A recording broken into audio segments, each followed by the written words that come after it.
We're going to talk about autism spectrum disorders today, which have increased exponentially over the last 30 years in terms of how frequently they are being diagnosed. And this has caused a lot of difficulties, both at the political end and in terms of parents. What's happening? Why is this happening? What can I do to prevent my child from also being diagnosed with an autism spectrum disorder?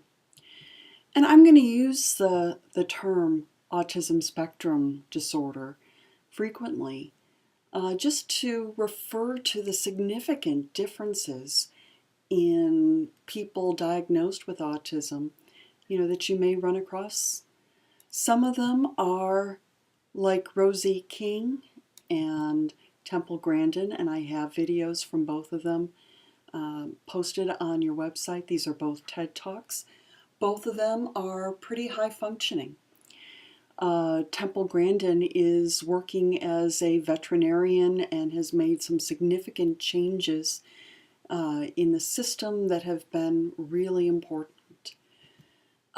Rosie King, relative to her younger brothers, is running into much fewer problems. Her brothers are more classic autism.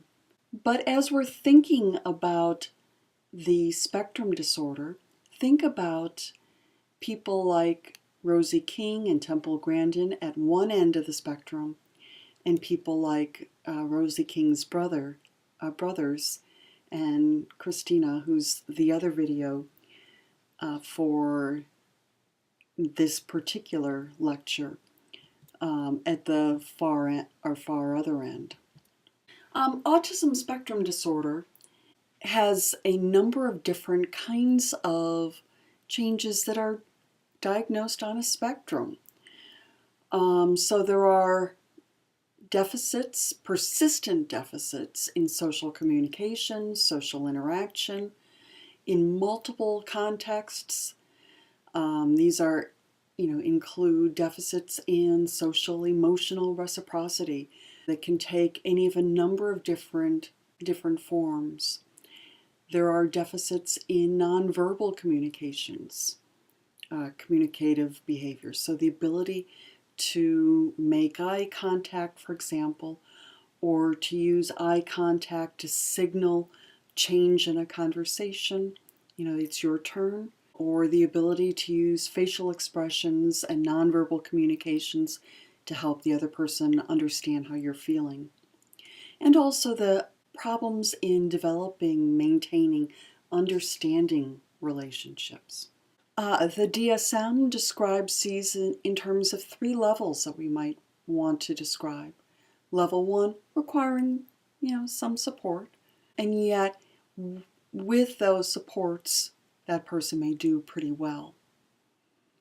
So as you're listening to Grandin, for example, she'll describe some of the supports that she needed. So for example, she's wearing a mic in her video, and she talks about some of the difficulties in doing so and how she really had to practice with it and make sure that it took a particular kind of form.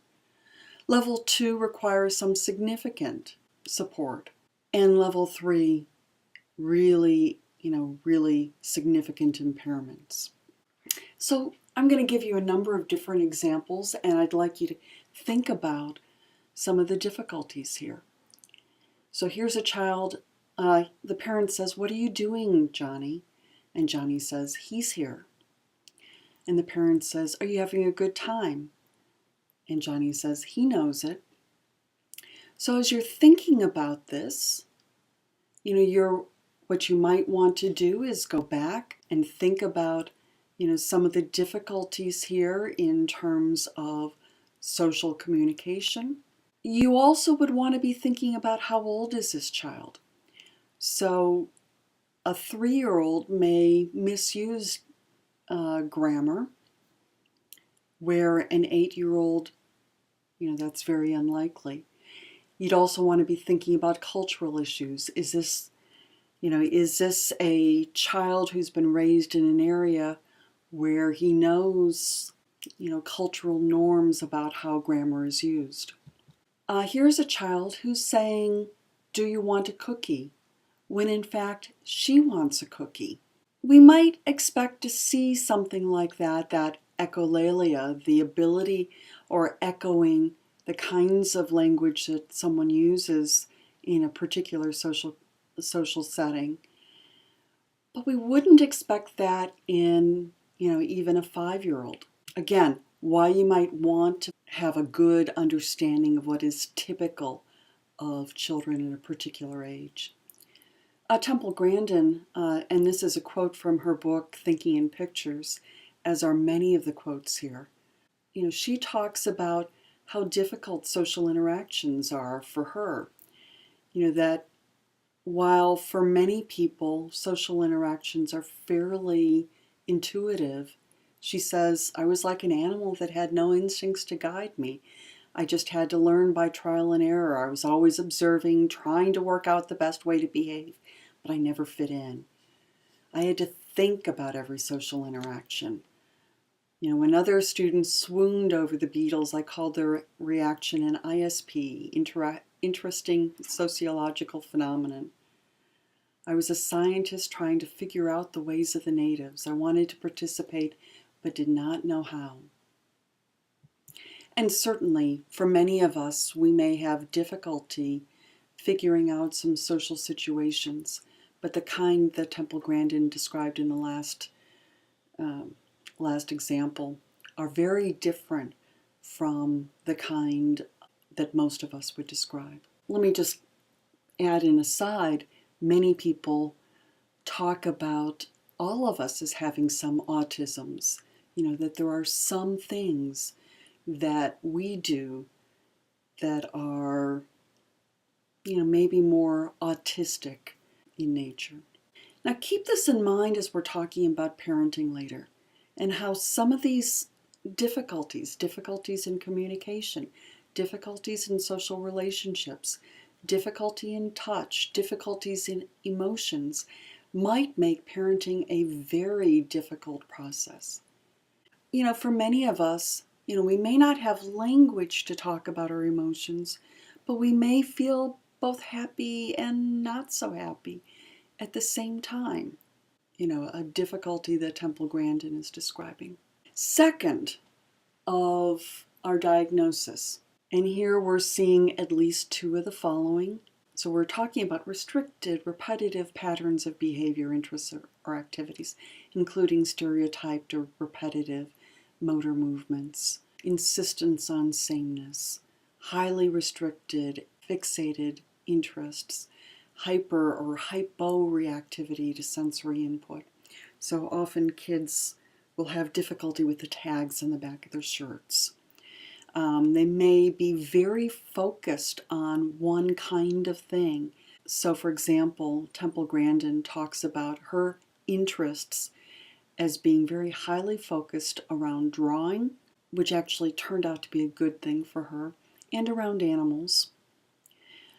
Some parents, report that their children have real difficulty with any changes in scheduling. Now, many kids do.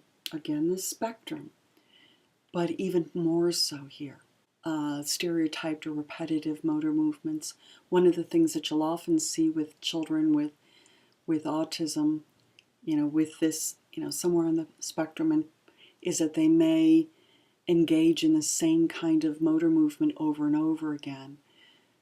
So for example, they may do a lot of rocking. They may do some flipping, hand flipping, things that may cause a variety of different sorts of problems. So again, we have our 1, 2, and 3. Level 1, may cause some problems, but with some support, they're doing fine. Level 2, some inflexibility, but with more support, do okay. And level 3, requiring very substantial support. And remember, probably at level 3, we're talking about kids who are mostly nonverbal, or who are having a very difficult time communicating with other people. Temple Grandin, in talking about repetitive behaviors, says one of the things I used to do was dribble sand through my hands and watch the sand like a scientist looking at it under a microscope. And for her, it sounds like it was a self-calming kind of thing.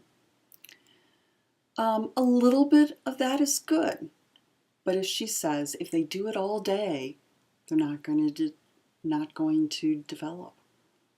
And so, many of us do a variety of different things to self-calm. Is it useful? Is it helpful? Or does it cause greater problems? Lastly, they have to be present in early development. So it's not something that starts at age 15. Although you might not see it or really notice it until social demands are greater. So maybe kindergarten, for example.